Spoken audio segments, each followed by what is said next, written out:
اگر آپ کو ہماری ویڈیو اچھی لگتی ہے تو سبسکرائب کریں۔ درود پاک پڑھنے کے بے شمار فضائل و برکات ہیں، بہت ساری احادیث فضائل درود میں ملتی ہیں۔ جب جب ہم درود پاک کے فضائل سنتے ہیں تو اس کی امپورٹنس کا اندازہ ہوتا ہے، لیکن کبھی کبھی شیطان ہے نا، دماغ میں کسی کے یہ خیال ڈال سکتا ہے کہ جناب بہت اچھی بات ہے درود پاک پڑھنا، پڑھ لیا تو ٹھیک ہے، نہیں پڑھا تو کوئی گناہ تو نہیں، کوئی مسئلہ تو نہیں۔ لیکن ایسا ہے نہیں۔ درود پاک کچھ خاص وقت اور لمحات ایسے ہوتے ہیں کہ جب درود پاک پڑھنا لازمی بھی ہے۔ میں ایک واقعہ آپ کو سناتا ہوں جس سے یہ بات مزید آپ کو سمجھ آ جائے گی۔ رات اندھیری تھی اور ہماری امی حضور بی بی عائشہ صدیقہ طیبہ طاہرہ رضی اللہ تعالی عنہا فرماتی ہے، میں گھر میں کچھ سی رہی تھی۔ آج کل تو لائٹس وغیرہ ہیں، لیکن ابھی بھی اگر مسجد کی لائٹ بند کر دی جائے، ساری لائٹیں بند کر دی جائیں تو ہمارے لیے کسی چیز کو ڈھونڈنا مشکل ہو جائے گا۔ آپ فرماتی چراغ گل ہو گیا اور میرے ہاتھ سے جو سوئی تھی جس سے میں سی رہی تھی وہ بھی گر گئی۔ اب سوئی کتنی چھوٹی سی چیز ہوتی ہے، اگر ابھی بھی گر جائے تو ڈھونڈنا تھوڑا مشکل ہو جائے گا، حالانکہ روشنی ہے، مگر اندھیرے میں تو کوائٹ امپاسبل۔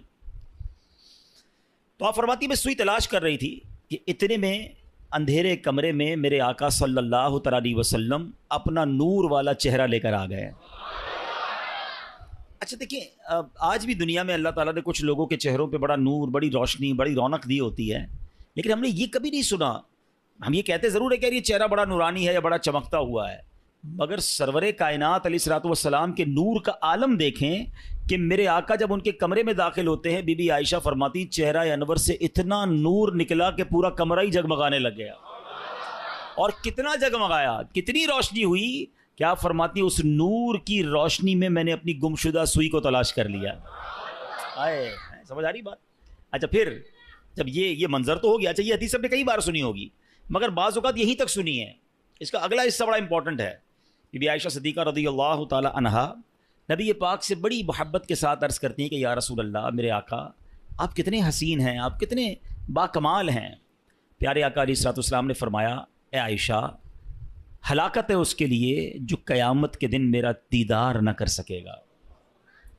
اچھا ذرا تھوڑا سا سمجھو بات کو، بروز قیامت جو نبی پاک علیہ الصلوۃ والسلام کا دیدار بھی نہیں کر سکے گا، اس کی محرومی سمجھ رہے ہیں آپ؟ یقیناً دیدار مصطفیٰ بڑی سعادت، جو نہیں کرے گا وہ محروم، لیکن اس کی اور ایک انٹرپریٹیشن بنتی ہے، اس کی ایک اور شرح بنتی ہے کہ مجھے ایک بات تو بتائیں، قیامت کے دن شفاعت کس نے کرنی ہے؟ نبی پاک علیہ الصلوۃ والسلام نے کرنی ہے نا۔ ہمیں پیاس لگے گی تو آب کوثر کس نے پلانا ہے؟ پیارے آقا نے پلانا ہے۔ ہم پل صراط سے گزریں گے تو رب سلم کی صداؤں سے گزارنا کس نے ہے؟ یعنی محشر کے دن تو قدم قدم پر ہمیں نبی پاک کی حاجت ہے، اور جس کی نبی پاک سے ملاقات ہی نہ ہو سکی، جو قیامت کے دن ان کا دیدار بھی نہ کر سکے گا، وہ تو مارا گیا نا۔ اب پوائنٹ سمجھ رہے ہیں؟ آقا علیہ الصلوۃ والسلام نے فرمایا ہلاکت ہے اس کے لیے جو میرا قیامت کے دن بھی دیدار نہیں کر سکے گا۔ بی بی عائشہ نے فوراً پوچھا یا رسول اللہ وہ کون ہے بدبخت؟ آپ علیہ الصلوۃ والسلام نے فرمایا بخیل ہے وہ شخص، بخیل کہتے ہیں عربی میں کنجوس کو، کنجوس ہے وہ شخص۔ کہ حضور کون کنجوس، کون بخیل؟ ارشاد فرمایا جس کے سامنے میرا ذکر ہو اور وہ مجھ پر درود نہ پڑھے۔ اب ذرا غور کیجئے، نبی پاک کا نام سننا ہے یا سرور کائنات صلی اللہ تعالی علیہ وسلم کا نام لینا ہے تو پھر درود پڑھنا ہے، وہاں کنجوسی نہیں کرنی ہے۔ اچھا اب تو کنجوسی اور بخل کی عجیب عجیب ایگزامپلز آ گئی ہیں۔ اچھا پہلے تو درود نہیں پڑھتے تھے، اب پتہ نہیں کیا ہو گیا، درود بھی پڑھتے تو شارٹ فارم والا، نبی پاک کا نام لیا اور ساتھ سلام کہہ دیا۔ معاذ اللہ، صلی اللہ تعالی علیہ وآلہ وسلم، کم از کم پورا تو درود پڑھو یار۔ اچھا اسی طرح لکھنے میں کنجوسی، لکھنے کو پورے پورے اخبار بھر دیں گے، پورے ناول لکھ دیں گے، مگر جب نبی پاک علیہ الصلوۃ والسلام کا نام آئے گا تو سلام یہ صاد لکھ دیں گے، یہ حرام ہے۔ درود بھی پورا، لکھنا بھی پورا ہے اور پڑھنا بھی پورا ہے۔ سارا دن باتیں کرنے کے لیے تمہارے پاس ٹائم ہے، درود کی باری میں ڈنڈی مارتے ہو۔ اور پھر درود پاک تو میری نیکیوں میں اضافے کا وظیفہ ہے نا، میرے گناہوں کی معافی کا وظیفہ ہے، میری تو نبی پاک میں حاضری لگانے کا وظیفہ ہے آقا کی بارگاہ میں، تو پھر میں درود پاک پڑھنے میں کیوں کنجوسی کروں؟ ہاں اب علماء نے ایک بڑی خوبصورت ہمارے لیے آسانی کر دی۔ اب مثال کے طور پہ دوران بیان، دوران نعت، کبھی کبھی بار بار نبی پاک صلی اللہ تعالی علیہ وسلم کا نام پاک آتا ہے، تو ہو سکتا ہے کوئی پڑھنا بھول جائے، رہ جائے، تو علماء کہتے ہیں روزانہ دن میں ایک مخصوص تعداد کے مطابق درود پڑھ لیا کرو، تو پورے دن میں جہاں جہاں نبی پاک صلی اللہ تعالی علیہ وسلم کا نام سنا یا کہا، اور اگر درود پڑھنا رہ گیا ہے تو یہ بعد میں درود پڑھنا اس کا آلٹرنیٹ، اس کا قائم مقام ہو جائے گا. اس لیے کہا جاتا ہے کہ روزانہ کم از کم 100 بار 200 بار اللہ ہمت دے توفیق دے تو 313 بار درود پاک پڑھ لیں تو انشاءاللہ برکتیں ہی برکتیں ملیں گی. نیت کرتے ہیں انشاءاللہ؟ میں بھی نیت کرتا ہوں، آپ بھی نیت کریں انشاءاللہ روزانہ کثرت کے ساتھ درود پاک پڑھیں گے انشاءاللہ.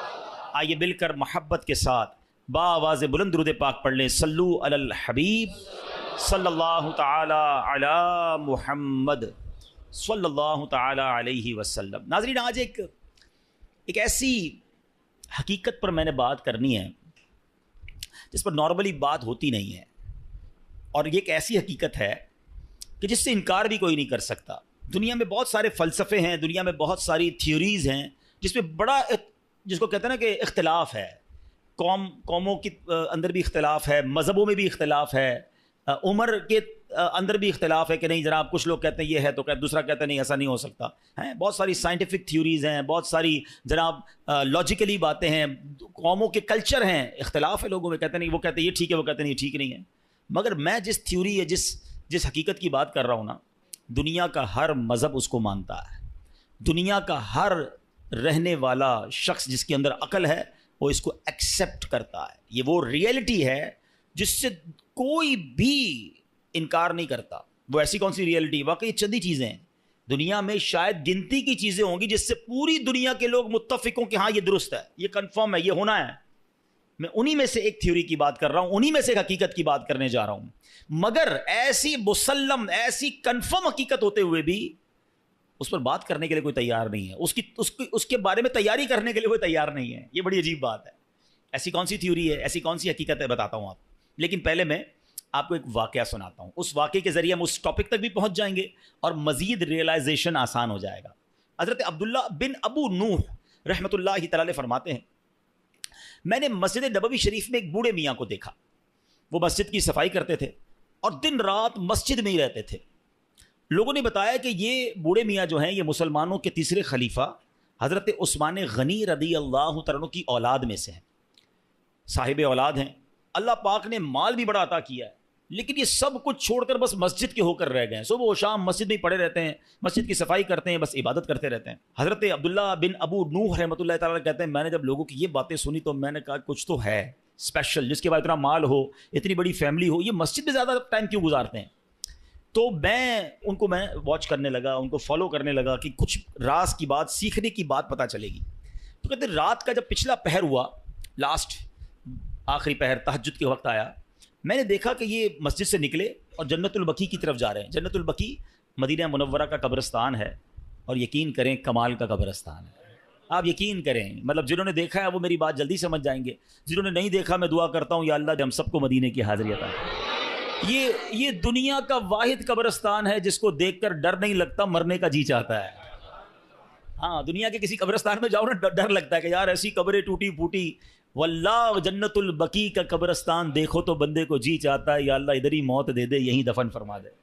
ہاں میں کبھی موقع ملا چلیں اشارتاً بات کر دیتا ہوں، ورنہ یہ میرا موضوع نہیں ہے. ورنہ میری ایک بار جنت البقیع کے گورکن سے ملاقات ہوئی.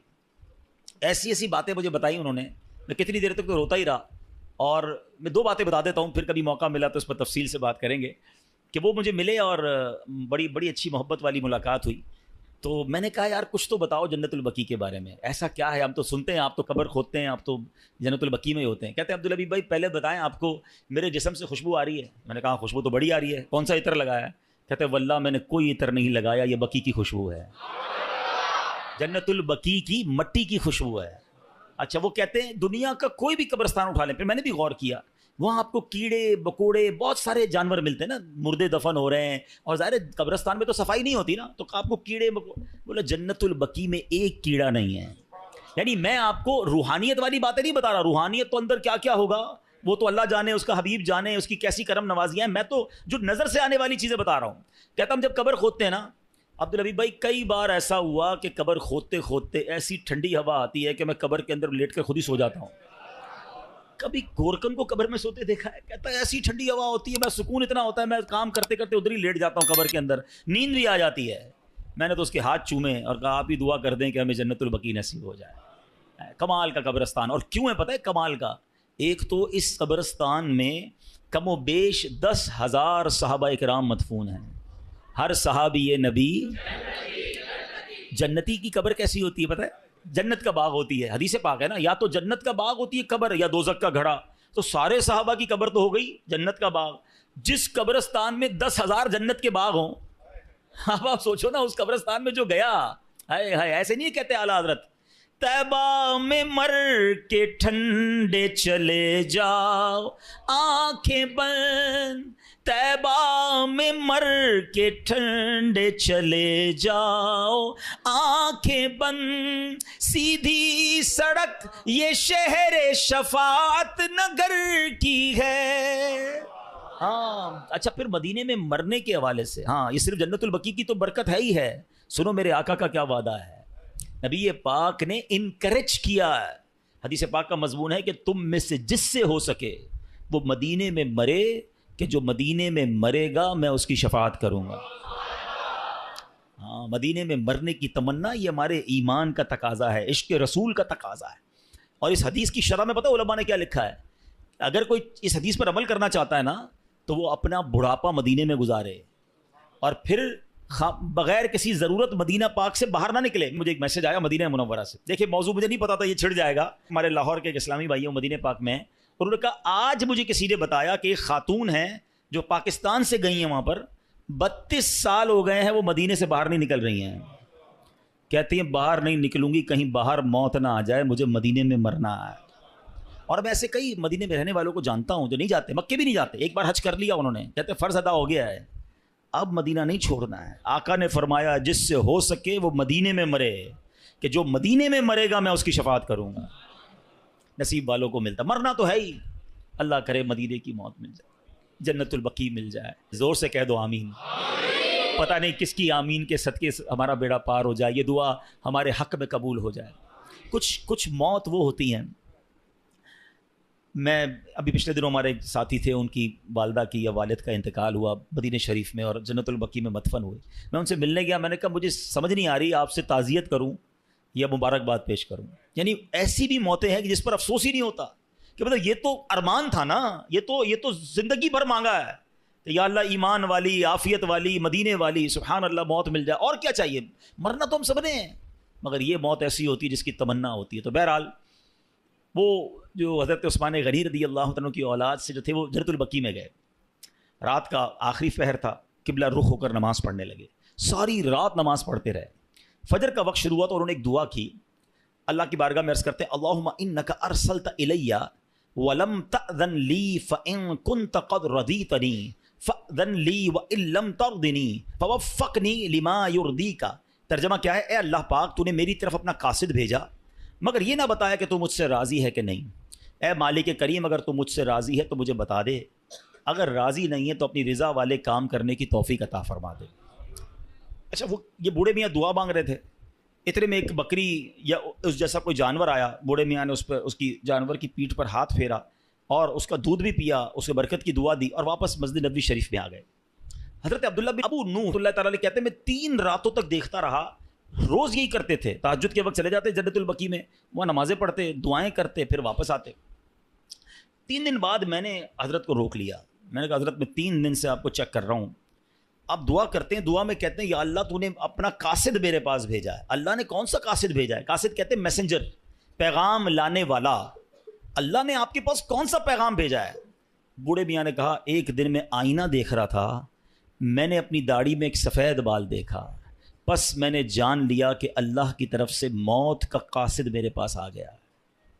بس اللہ اکبر. یہ اللہ والوں کی شان تھی کہ موت کو کیسے یاد کرتے تھے. اور یہ روایتوں میں آتا ہے, یہ سفید بال ہونا ہے نا, کالے بالوں کے بعد سفید بال کا ہو جانا, آنکھوں کی بینائی کمزور ہو جانا, کمر کا تھوڑا سا جھک جانا, اعضاء کا کمزور ہو جانا, طاقت کا کم ہو جانا, یہ سب اللہ کی طرف سے ریمائنڈرز ہیں, یہ قاصد ہیں, یہ پیغام دے رہے ہیں کہ جانے کا وقت آنے والا ہے. مگر کیا ہم لوگ اس بات کا احساس کرتے ہیں؟ جو میں نے شروع میں بات کی تھی نا کہ ایک حقیقت جس کو تمام مذاہب, تمام نیشنلٹیز, تمام لوگ مانتے ہیں جو ہونی ہے, وہ ایک ایسی متفقہ حقیقت ہے, ریالٹی ہے کہ موت آ کر رہے گی. دنیا کا کوئی مذہب یہ نہیں کہتا کہ ہم مریں گے نہیں, کوئی سائنسدان نہیں کہتا ہم نہیں مریں گے. سب مانتے ہیں کہ دیر از اے ڈے, ایک وقت آنا ہے, ہم سب نے جانا ہے, مگر کوئی بات کرنے کے لیے تیار نہیں ہے, کوئی اس پر ڈسکس کرنے کے لیے تیار نہیں ہے. میں مثال دیتا ہوں, ابھی آج اچانک ہمارا پلان بن جائے کہ یار اسلام آباد جانا ہے, صرف سوچا ہے یار اسلام آباد کسی کام سے جانا ہے, کل سے اسلام آباد کے بارے میں ہم باتیں کرنا شروع کر دیں گے دوستوں میں, ہیں یار اسلام آباد کا موسم کیسا ہوگا, کون سی ٹرین میں جاؤں, جہاز کی ٹکٹ کتنے کی ہے, ہوٹل کون سا رکھوں, یار سردی کتنی ہے. ابھی سوچا ہے, ڈسکشن شروع. ترکی جانا ہے, ترکی کے لیے بات شروع, یورپ جانا ہے, یورپ کے لیے بات شروع, جدھر جانا ہے اس کی ابھی پلان ہے, ٹکٹ بک نہیں کی ہے, سوچتے ہی بات چیت شروع. سب کو پتہ ہے مرنا ہے, بات کیوں نہیں کرتے, ڈسکس کیوں نہیں کرتے؟ یار مرنے کے بعد کیا ہوگا, موت کے وقت کیا ہوگا, نزا کی سختی کیسی ہوگی, قبر میں اکیلا جاؤں گا, قبر جنت کا باغ ہوگی, دوزخ کا گھڑا ہوگی, سانپ اور بچھو تو نہیں آ جائیں گے. Nobody want to talk about it. ارے کوئی بات نہیں کرتا ہے کہ کبھی دوستوں میں بیٹھے یار تم پتہ نہیں اسلام آباد جاؤ گے نہیں جاؤ گے, مگر ہو سکتا ہے اس سے پہلے ہی مر جاؤ. موت پر کیوں بات نہیں کرتے؟ آپ سمجھے میری بات کو, یہ ایسی حقیقت ہے بچہ بچہ جانتا ہے مگر بات نہیں کرتا. اچھا بات کرو تو بعض اوقات لوگ کہتے ہیں یار یہ, اچھا ہم دعوت اسلامی والے اگر بیان کرتے ہیں نا موت کے موضوع پر تو کہتے ہیں یار یہ بہت ڈراتے ہیں. دعوت اسلامی والے بڑی قبر کی بات کرتے ہیں, چلو بھائی ہم بات کرنا چھوڑ دیتے ہیں, آپ مرنے سے بچ جاؤ گے. ہم بات نہیں کرتے کیا آپ موت سے بچ جاؤ گے, نہیں بچ سکو گے, سب نے مرنا ہے. تو پھر کیوں نہ بات کی جائے, کیوں نہ تیاری کی جائے. اللہ کے ولی تو سفید بال دیکھ کر روز اللہ سے کہتے ہیں یا اللہ تو نے قاصد تو بھیج دیا, یہ بھی بتا دے راضی ہے کہ راضی نہیں ہے. ایک بادشاہ کے بارے میں آتا ہے, سنیے. گھر میں اس نے موت کی یاد کے لیے تابوت رکھا ہوا تھا اور روز اس تابوت کو دیکھ کر اپنی موت کو یاد کرتا تھا. ایک دن آئینے میں چہرہ دیکھا تو داڑھی میں ایک سفید بال نظر آیا. تو اب بادشاہ نے کہا کہ یہ تابوت لے جاؤ, اب مجھے موت کو یاد کرنے کے لیے یہ داڑھی میں سفید بال ہی کافی ہے, یہ یاد دلاتا رہے گا کہ میری موت کا وقت آنے والا ہے. اے میرے پیارے اسلامی بھائیو, یہ ایسے بھی لوگ گزرے ہیں, مگر آج ہمارے سامنے جنازے اٹھتے ہیں, داڑھی کے بال سفید ہونا تو پتہ نہیں کتنوں کے سفید ہو گئے, پورے ہی بال سفید ہو گئے. کچھ کلر لگا کر چھپاتے ہیں, کچھ مہندی لگا کے چھپا دیتے ہیں, لیکن پتہ تو ہے نا کہ میری موت کا وقت آنے والا ہے. زندگی گزر رہی ہے, برتھ ڈے بڑی شوق سے لوگ مناتے ہیں, happy birthday to you. کبھی سوچا کہ یہ, میں نہیں کہتا ناجائز ہے, جائز طریقے سے منائیں ٹھیک ہے, لیکن اگر عقل ہونا تو زندگی کا 1 سال کم ہو گیا ہے. اگر میں 40 سال اللہ کی بارگاہ سے لکھوا کر لایا تو میرا 1 سال چلا گیا نا. خوشی بنانی چاہیے, یہ عبرت کرنی چاہیے کہ لمحہ بلمحہ ہم موت کے قریب ہو رہے ہیں, آخرت کے قریب ہو رہے ہیں, مگر کوئی فکر نہیں ہے, کوئی اس بارے میں بات ہی نہیں کرتا ہے. Please try to understand. آج جنازے, غسل, میت کی تدفین کے وقت بھی لوگ ہنسی مذاق کر رہے ہوتے ہیں. قبرستان کا ماحول پہلے کا زمانہ تھا, میت میں جائیں نا جنازے میں تو یہ ڈھونڈنا مشکل ہو جاتا تھا کہ میت کا رشتہ دار کون ہے. سارے ہی رو رہے ہوتے تھے منہ چھپا کر, رومال رکھ کے. اس لیے نہیں کہ سب کو میت سے بڑا پیار ہوتا تھا, اس لیے کہ لوگوں کو اپنی موت یاد آتی تھی کہ آج یہ چلا گیا ہے, کل میری باری ہے. آج اس کو قبر میں اتار رہے ہیں, کل مجھے اتاریں گے. آج اس کو کاندھے پر لے کے جا رہا ہوں, کل میری باری, مجھے کوئی کاندھے پر لے کے جائے گا. ارے کبھی غسل میت دیتے وقت, کفن پہناتے وقت خیال آیا کہ میری باری آنے والی ہے؟ کیوں نہیں سوچتے, کیوں یہ خیال نہیں کرتے میرے پیارے اسلامی بھائی؟ وہ تو سفید بال داڑھی کا دیکھ کر سمجھ جاتے کہ موت کا قاصد آ گیا ہے, مگر آج ہم تو جنازے دیکھ کر بھی احساس نہیں کرتے ہیں. تو آج ہم نے اس موضوع پر کرنی ہے کہ ہم سب نے مرنا ہے اور اپنی کرنی کا پھل بھگتنا ہے. اللہ پاک کے آخری نبی رسول ہاشمی صلی اللہ تعالی علیہ وسلم فرماتے ہیں بخار بھی موت کا قاصد ہے. بخار آتا ہے نا, میں کئیوں کو سب کو بخار آیا ہوگا کبھی نہ کبھی. فرمایا یہ موت کا قاصد ہے. اور سنیں کیا پیارا جملہ نبی پاک نے فرمایا کہ بخار زمین پر اللہ پاک کا بنایا ہوا قید خانہ ہے. ہاں یہ بالکل پہلی بار میں نے بھی پڑھا, اور واقعی میں نے غور کیا کہ بخار ہوتے ہی بندہ گھر میں چلا جاتا ہے, اچھی خاصی ایکٹیویٹی ہوتی ہے. یار آج کل نظر نہیں آ رہا بندہ کدھر ہے, بخار ہو گیا گھر کے اندر ہے, قید ہو جاتا ہے, خود ہی آٹومیٹکلی قید ہو جاتا ہے. آقا نے فرمایا بخار زمین پر اللہ پاک کا بنایا ہوا قید خانہ ہے. اللہ پاک جب چاہتا ہے اپنے بندے کو قید کر دیتا ہے اور پھر جب چاہتا ہے تو چھوڑ دیتا ہے. یہ قاصد ہے, یہ پیغام ہے کہ تیری کوئی حقیقت نہیں, رب نے جب چاہنا ہے یہ روح بھی واپس چلی جانی ہے.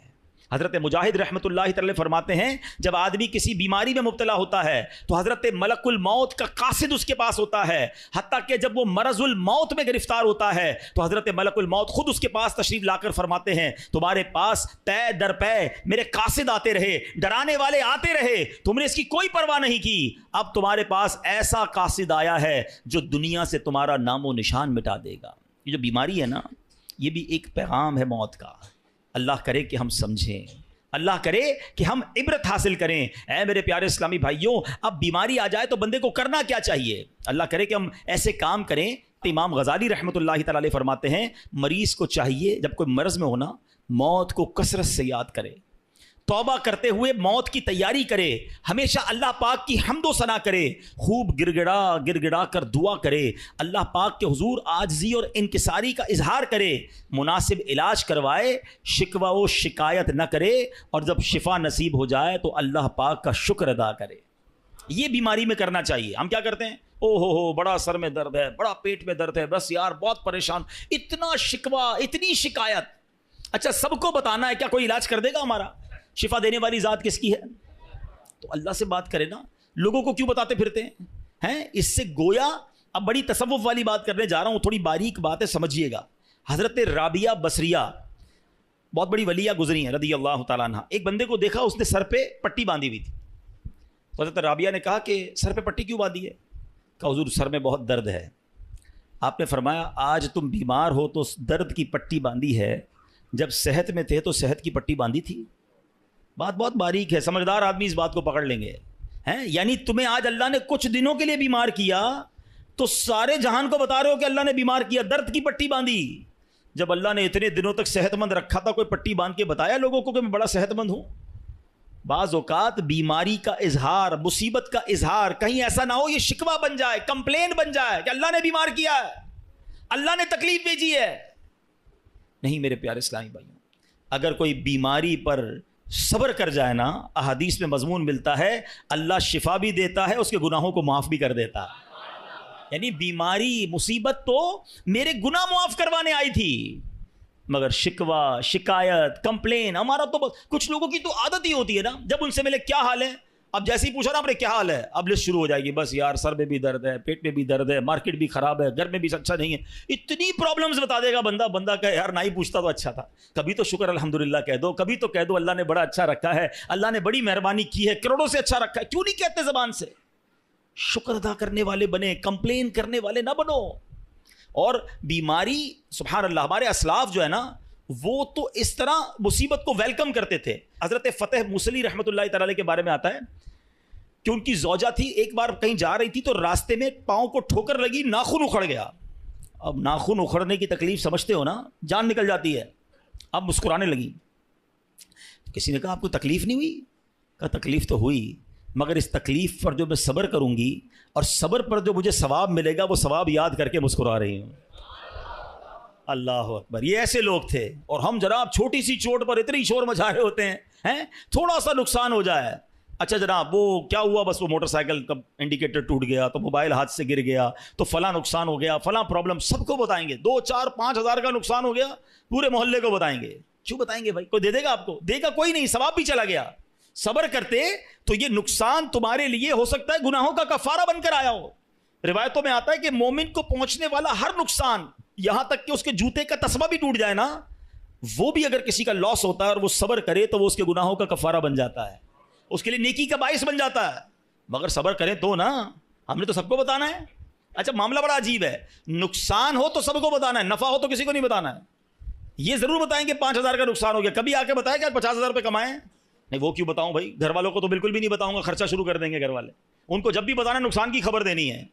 نہیں میرے پیارے اسلام، اللہ کا شکر ادا کریں، نہ بتائیں کسی کو نقصان۔ وہ شاعر کہتے ہیں نا، کسی کا احسان کیوں اٹھائیں، کسی کو حالات کیوں بتائیں، کیوں بتاؤں میں کسی کو میرے ساتھ کیا گزر رہی ہے، میں جانوں میرا رب جانے نا۔ کسی کا احسان کیوں اٹھائیں، کسی کو حالات کیوں بتائیں، تم ہی سے مانگیں گے تم ہی دو گے، تمہارے در سے ہی لا لگی ہے۔ اللہ کی بارگاہ میں ہم عرض کریں گے، اللہ کے حبیب علیہ الصلوۃ والسلام کی بارگاہ میں عرض کریں کہ اللہ حبیب پاک کے وسیلے سے ہم پر رحم کر دے، لیکن یہ دنیا والوں کو نہ بتایا کرو۔ اور خاص طور پہ بیماری اس میں تو زیادہ توبہ استغفار کرنا. دیکھیں اگر کہتے ہیں نا مائنڈ سیٹ ہو نا عبرت لینے کا, پرابلم یہ مائنڈ سیٹ نہیں ہے. ہمیں میسج ملتا ہے, ہم اس کو میسج کو کر لیتے ہی نہیں ہے. ہم کہتے ہیں نہیں یار نارمل سی بات ہے. حالانکہ بیماری میں جو ہماری کہتے ہیں نا ترم خانی نکل جاتی ہے, آواز نہیں نکل رہی ہوتی ہے, طبیعت آؤٹ ہو جاتی ہے, کھڑے ہونے کا جی نہیں چاہتا, ایسے جو اکڑ اکڑ کے چل رہے ہوتے ہیں نا, ان کو کھڑے ہونے کی ہمت نہیں ہوتی ہے. یہ پیغام ہے کہ یہ تیری اوقات ہے, بستر سے بندہ کھڑا نہیں ہو سکتا. ایسی ایسی بیماریاں ہوتی ہیں, ہم سب کے ساتھ ایسا ہوا ہوتا ہے کہ پیروں میں جان نہیں ہوتی. ماشاءاللہ 5 وقت کا نمازی ہوتا ہے, بعض اوقات ایسا بیمار ہوتا ہے کہ کھڑے ہو کے نماز نہیں پڑھ سکتا, اس کو کرسی پہ بیٹھ کے نماز پڑھنی پڑتی ہے. اس وقت احساس ہونا چاہیے کہ جب پیر پہ کھڑا ہوتا ہوں تو یہ میرے رب کی قدرت کھڑا کرتی ہے. اب کھڑے ہو کے اکڑنا نہیں ہے, اب کھڑے ہو کے روب نہیں جمانا لوگوں پر, ظلم نہیں کرنا ان ہاتھوں اور پیروں سے. آجزی انکساری کے مولا کھڑا کیا وہ بھی تو نے ہی کیا ہے, بولنے کی طاقت دی تو نے ہی دی. ارے کھانے کو جی نہیں چاہتا, بولنے کو جی نہیں چاہتا, جب طبیعت خراب ہو منہ کڑوا ہو جاتا ہے. یہ سب چیزیں پیغام ہے, عبرت تو لو, یہ میری اوقات ہے. پیٹ خراب ہو جائے انسان کا, وہ دنیا بھر پہ روب جمانے والا کمرے سے باہر نہیں نکل سکتا, ایسی حالت خراب ہو جاتی. یہ سب یہ اوقات یاد دلاتی ہے بیماری ہمیں, مگر عبرت لینے والا تو کوئی ہو نا. روایتوں میں آتا ہے اللہ کے حبیب علیہ الصلوۃ والسلام فرماتے مومن جب بیمار ہو کر اچھا ہو جائے تو بیماری سابقہ گناہوں سے کفارہ ہو جاتی ہے اور آئندہ کے لیے نصیحت ہو جاتی ہے. یہ نصیحت لینے والا ہو نا. منافق کیا کرتا ہے, نبی پاک نے فرمایا منافق جب بیمار ہو پھر اچھا ہو, اس کی مثال اونٹ کی ہے, مالک نے اسے باندھا پھر کھول دیا, نہ تو اسے معلوم کیوں باندھا نہ اسے معلوم کیوں کھول دیا. لوگ بیمار ہو کر بھی عبرت نہیں لیتے نا. منافق کی یہی نشانی بتائی گئی کہ فرق ہی نہیں پڑتا. اے کاش ہمیں اپنی بیماریوں سے, اپنی مصیبتوں سے سبق لینا مل جائے کہ سب نے جانا ہے. یہی بات جو میں کر رہا ہوں نا, حضرت مفتی احمد یار خان نعیمی نے اس حدیث پاک کے تحت کیا لکھا. آپ فرماتے مومن بیماری میں اپنے گناہوں سے توبہ کرتا ہے, وہ سمجھتا ہے کہ بیماری میرے کسی گناہ کی وجہ سے آئی ہے اور شاید یہ آخری بیماری ہو جس کے بعد موت ہی آ جائے, اس لیے اسے شفا بھی نصیب ہو جاتی ہے اور مغفرت بھی نصیب ہو جاتی ہے. اچھی سوچ لاتا ہے نا, توبہ کرتا ہے. اب منافق کیا کرتا ہے, فرمایا غافل انسان منافق یہ سمجھتا ہے کہ میں تو فلاں وجہ سے بیمار ہوں, رات کو گیا تھا دعوت میں, وہ غلط قسم کا کھانا کھا لیا اس لیے پیٹ خراب ہو گیا, میں نے ڈرنک پی لی تو گلا خراب ہو گیا. وہ کوئی نہ کوئی اسباب ڈھونڈ رہا ہوتا ہے, یہ نہیں سوچتا اللہ نے بھیجی بیماری اور بس اب تھوڑی سی دوا وغیرہ پیوں گا, فلاں ہوا چل رہی ہے آج کل, فلو چل رہا ہے اس لیے بیمار ہو گیا ہوں, بس اب جب ٹھیک ہو جاؤ گا دوا سے تو کہے گا وہ دوا کھائی تھی تو ٹھیک ہو گیا. وہ اللہ رب العالمین کی طرف توجہ ہی نہیں کرتا, اسباب پر توجہ کرتا ہے, خالق کے اسباب کو بھول جاتا ہے. فرمائے منافق کی نشانی ہے کہ وہ اپنے گناہوں پر غور نہیں کرتا, اس بیماری کو میسج نہیں سمجھتا. تو اے میرے پیارے اسلام میں مجھے اچھی طرح اندازہ ہے, میں جب یہ بیان کی تیاری کر رہا تھا نا مجھے اندازہ تھا کہ یہ بیان اتنا انٹرسٹنگ بیان نہیں ہوگا. شیطان ہے نا, ہمیں موت کی بات کرنا بھی بوریت ہو سکتا ہے, کسی کو بوریت بھی ہو رہی ہو کہ یار یہ کون سا ٹاپک لے کے آ گئے ہیں. لیکن وہی بات ہے, اگر ہم بات نہیں کریں گے تو سمجھیں گے کب, اس کو ریئلائز کب کریں گے, اس کے بارے میں تیاری کب کریں گے. ہم سب نے مرنا ہے. اور ایک بات یاد رکھو میرے پیارے اسلامی بھائیوں, اس دنیا میں میں اور آپ ایک ترتیب سے آئے ہیں. پہلے کون آیا, میرے دادا ہے, آپ کے بھی دادا ہے نا, پھر آپ کے والد صاحب آئے, پھر ہم آئے, پھر ہمارے بچے آئے, پھر ان کے بچے آئیں گے. ایسا ہی ہے نا, ایک سیکوینس ہے. مگر جانے کی یہ سیکوینس ہو یہ ضروری نہیں ہے. دادا موجود ہوتا ہے اور پوتا قبر میں چلا جاتا ہے, باپ موجود ہوتا ہے اور بیٹے کا جنازہ ہو رہا ہوتا ہے. ایسا ہے نا, آپ نے بھی دیکھا ہے نا. قبرستان جایا کرو نا, آپ کو 70 سال کی عمر کی بھی مردے کی قبر ملے گی اور 20 سال کے نوجوان کی قبر بھی ملے گی, 5 سال کے بچے کی قبر بھی ملے گی. اس کا مطلب کیا ہوا کہ موت آنے کے لیے کوئی عمر کی گارنٹی نہیں ہے, کوئی لمٹ نہیں ہے, کبھی بھی آ سکتی ہے. بچپن سے ایک شعر سن رہے ہو نا, آگاہ اپنی موت سے کوئی بشر نہیں, سامان 100 برس کا ہے پل کی خبر نہیں. قرآن کیا کہتا ہے سنو, یہی بات قرآن مجید نے کیسے سمجھائی ہے. اللہ قرآن پاک میں فرماتا ہے یا ایھا الانسان انک کادح الی ربک قدحا فملاقی. اللہ فرماتا ہے اے آدمی بے شک تجھے اپنے رب کی طرف یقینی دوڑنا ہے, پھر اس سے ملنا ہے. حضرت فضیل رحمۃ اللہ تعالی نے ایک شخص سے بڑا کمال کا سوال کیا, تمہاری عمر کتنی ہوگی؟ کہا 60 سال. فرمایا 60 سال سے تم اللہ پاک کی طرف سفر کر رہے ہو, ان قریب اس پر پہنچ جاؤ گے. یہ میں اور آپ جو چل رہے ہیں نا, کوئی 30 سال 40 سال 50 سال سفر کر رہے ہیں, اللہ کے پاس جا رہے ہیں. ایکچولی یہ ٹریول ہے. اللہ کہہ رہا ہے قرآن میں اے آدمی بے شک تجھے اپنے رب کی طرف یقینی دوڑنا ہے, پھر اس سے ملنا ہے. کہ تمہارا سفر جاری ہے, تھوڑے دنوں بعد مل لو گے اپنے رب سے. صحابی رسول حضرت ابو درداء رضی اللہ عنہ فرماتے ہیں تمہاری زندگی دنوں کا مجموعہ ہے, میری اور آپ کی زندگی جو ہے نا وہ ڈیز کا مکسچر ہے. جب ایک دن گزر گیا تو تمہاری زندگی کا ایک حصہ پورا ہو گیا.